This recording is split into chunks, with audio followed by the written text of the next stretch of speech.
Good question. What is happening if the client feels more hamstring than glute? Now, it's not necessarily wrong, right? Because when you get your pelvis in a better position, you're actually going to be able to use your hamstring better. When they get a cramp, it tends to mean that they're just not using their glutes well because they're just trying to use their hamstring as a primary hip extender.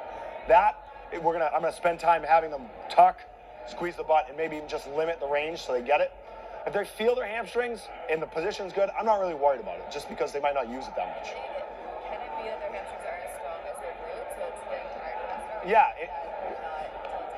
Not Yeah, so I think it could be that their hamstrings are strong. The big thing for me is like, no one really makes the rules of being like, should be like 30%, 70%, right?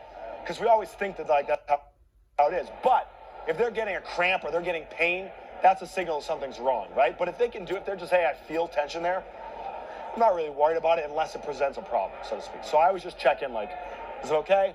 That's all right, right? Then from there, we'll progress to unilateral. Okay, we do unilateral. There's a few ways we can do it, right? First, I might have them with some assistance, like a Cook hip lift, as they call it, like pulling the knee in tight to the chest, right? So here, we'll pull this knee in tight in flexion, dorsiflex, okay? I try to cue that all the time because it's something we don't get, right? Most people have poor ankle mobility. We're going to cue it when we're skipping. We're going to cue it when we're running. Cue it now when they're in isometric so it starts to become a habit, okay? Hugging the knee to the chest does two things. One, it just helps it be unilateral. Two, it locks down the lumbar spine because they can't extend because their hips in flexion, right? So we'll start there, okay? Here, big breath. Straight line.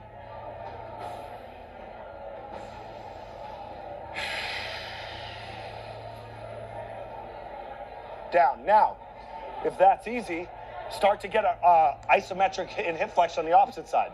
Two ways you can do it. Sometimes I'll just put a ball in their hip and say, keep it there. Okay? Squeeze it. Or if you don't have a ball, hand to knee.